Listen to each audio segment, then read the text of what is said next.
Welcome to Games from Folktales, a podcast that mixes historical trivia and tabletop role-playing settings. I'm your host, Timothy Ferguson. This week, inverting environmental determinism. Environmental determinism is an idea with classical roots, but most popular during the colonial period, which suggests that the social development of a country is determined in whole, or in large part, by the resources that are available to that society. Listeners familiar with 4X-style computer games will be aware of this style of thinking. If your civilization is on the corner of a map, it's easier to defend your expanding border than if your civilization is on the center of a map, and therefore a more aggressive policy is possible. If your civilization has resources which are highly suited to trading with other civilizations, or to diplomacy, or to manufacturing, you may tailor the way your civilization develops to suit these resources. This is, of course, a gross oversimplification, and it ignores the way that environmental determinism was used by eugenicists and racists during the colonial period.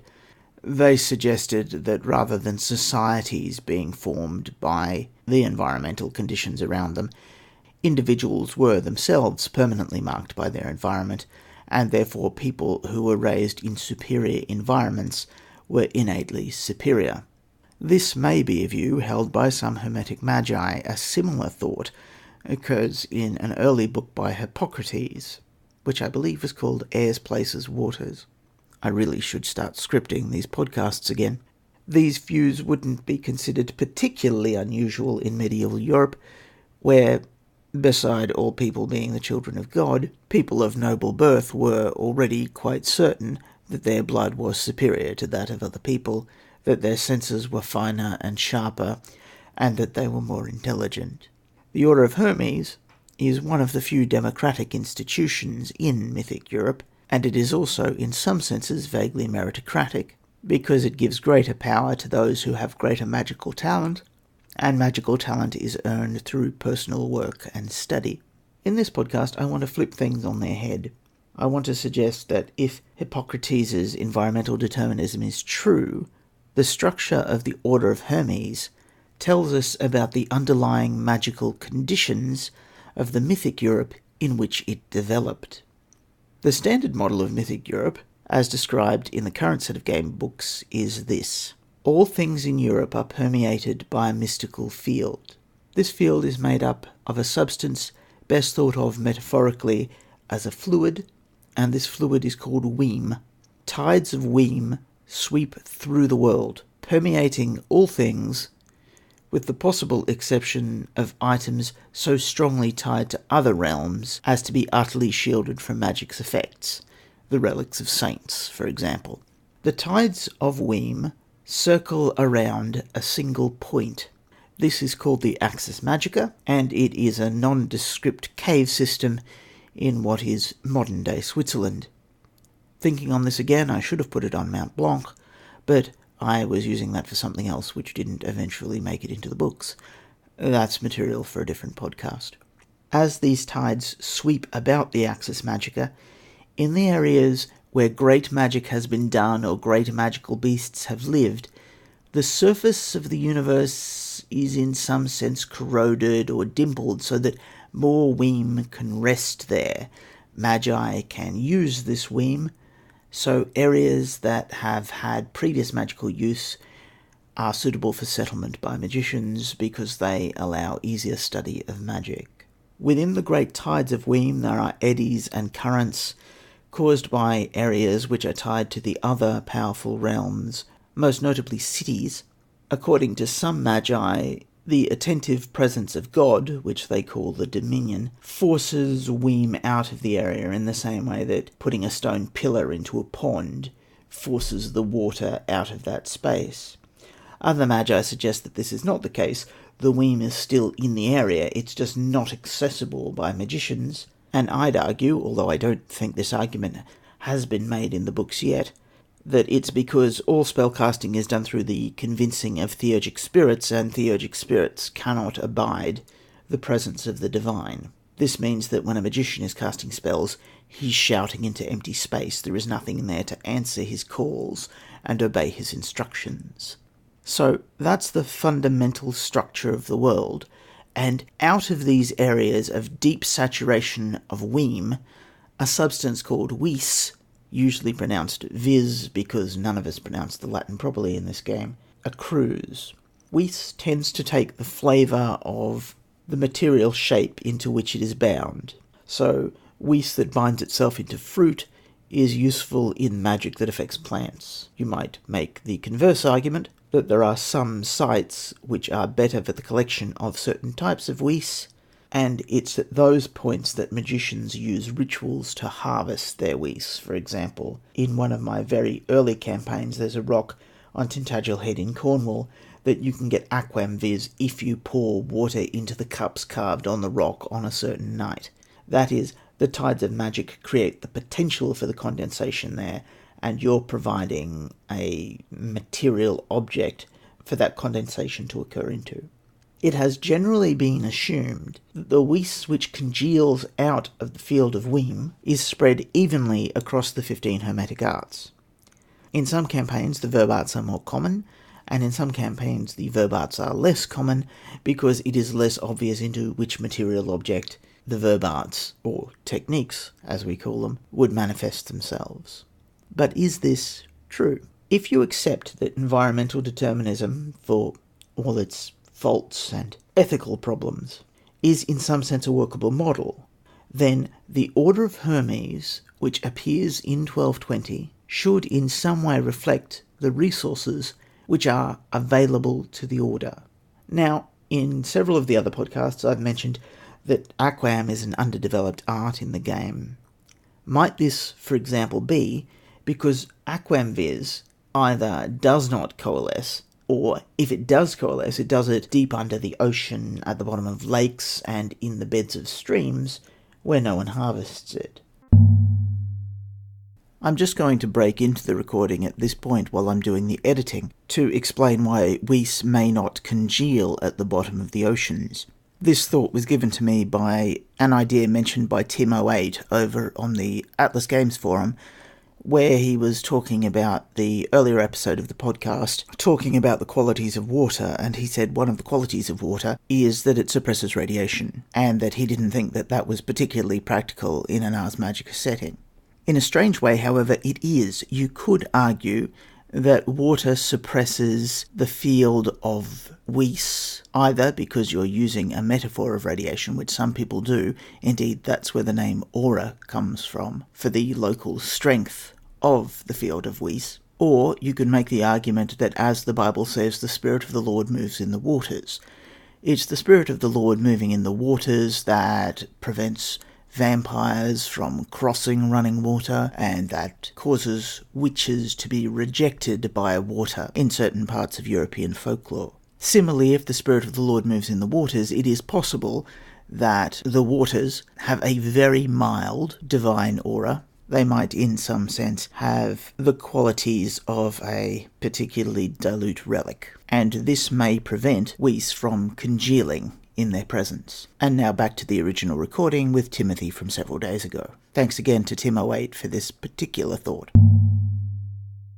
If even small amounts of aquam vis were available, the handful of magicians who specialise in aquam, for example the potion makers in House Verditus, would rapidly accelerate their arts because there is no competition for that vis, in contrast to, say, the competition for corpus vis. I've tried very hard to say vis throughout this podcast. I'm going to change back to vis. I do apologise to those of you who really love the Latin of the game. So, looking at the houses, what can this tell us about the underlying structure of the world? Let's work our way through the vis types. Animal vis must be relatively common.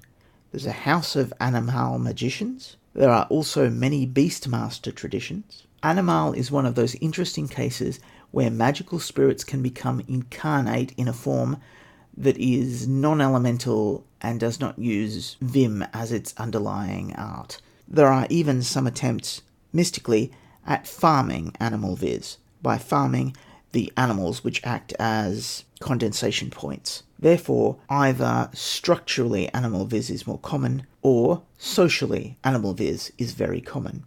Aquam I mentioned a moment ago.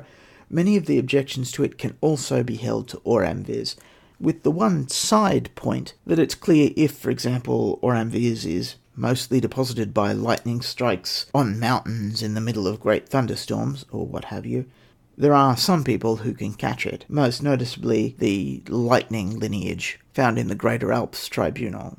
They're a lineage which went from nothing to having a single archmagus to being relatively politically prominent quite quickly because someone, strangely, had resources available to them that other people did not know how to use. You could argue that it was the mastering of lightning magic which enabled them to access a great deal of ideas which had not previously been available to other magicians. Corpus seems common, but I think that's because corpus is so often found in fairies. The question, of course, is corpus common because it's found in fairies, or is corpus common because fairies know that magi want it, and if magi suddenly said we're not interested in corpus viz anymore, we've found a way just to use vim viz or herbum viz, would magicians be finding that instead? That is, fairies appear to have the ability to congeal viz. Indeed, congealing viz is part of whatever power they're using to anchor themselves when they emerge from the fairy realm. For the current order, they do it using corpus. But is that something that magi are choosing? Herbum viz seems to be terribly common. In part, I suspect that's because herbum viz is easy to imagine. Also, wood is basically the plastic of the Middle Ages, and so it's fun to play with. It lets characters do a lot of really interesting things without seriously altering the combat balance of the group. It is said in the current rulebooks that herbum viz is rarer now than it once was, due to the destruction of the great forests. In previous editions, viz in general was less common, because it was being suppressed by the spread of the Dominion. It is not, however, clear in the current edition whether, if your character knocks down a forest and puts a village there, they don't instead start generating the same amount of viz just in a different art.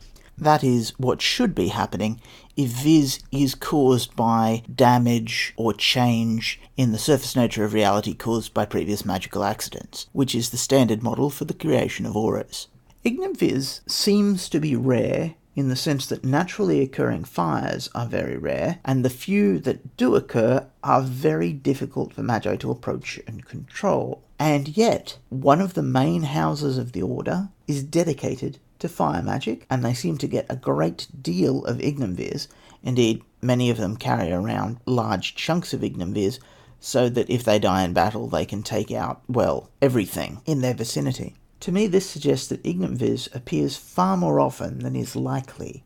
It's clearly appearing far more often than, say, Aquam viz. Now, one suggestion is that ancient mystical practice, Vestalism, for example, or Mithranism, or Hephaestianism, has allowed humanity to make fire viz far more common than it would otherwise have been. Sagas seem strongly divided on how common Imaginum viz is. It's very useful for Hermetic Magi, and it's arguably very useful for the House of Magi who interact most strongly with fairies, and fairies seem, conversely, to offer a great deal of it to magicians. However, in much the same way that it's very difficult to think of how fire naturally can be found to put viz in the wild, similarly, Imaginum viz descending into material form would be things like reflections in mirrors, the sounds of songs, things that are transient and difficult for magicians to harvest, and yet nonetheless they do. Does this mean that they're far more common? Does it mean, for example, that Imaginum viz is merely a reflection of other types of viz, sort of effluent that other forms of viz breathe off? Mentum viz is the great killer of the idea that all forms of viz appear pretty much evenly throughout the world. Mentum viz only occurs where things think, which can cause people to fall back to the idea that, say, the elemental forms of viz are balanced, or that mentum viz used to be far more common, but now that people are given Christian burial, it's difficult to take the mentum viz from their ghosts. Terram viz seems pretty common. In part, this is because humans delve into the soil a lot. Modern humans in various forms of folklore are strongly tied to the element of earth. According to the ancient Greeks, we are the people of iron. According to the ancient Hebrews, the first human was made of clay. Something similar appears in Egyptian and Roman cosmology. Also, gemstones sexually reproduce deep within the earth, and gemstones contain viz. So, in a sense, they are breedable. And finally, we have Vimviz. It just sort of turns up as a necessary poor relation to the other Viz types. It's useful for casting a gears to the hearth, so everyone wants it, and it's also good for making magic items, so you can often find it to trade with someone, but it's not particularly exciting. Sometimes it's found in magical creatures, but generally magical creatures instead have a Viz type which is strongly associated with their most potent magical power. So let's quickly summarize. The order has 12 houses, and the houses have various specializations. Discarding the specializations that are verbs, that leaves us with various houses interested in the 10 forms. There is almost universal interest in the corpus form, strong interest in animal, herbum, ignum, and terram, specialized interest in imaginum and mentum, and some rare interest in aurum and aquam. It can be argued that if the resources available to the Order of Hermes determine the shape of the Order of Hermes, the shape of the Order of Hermes indicates that the resources available have moulded and are reflected by this order of interest.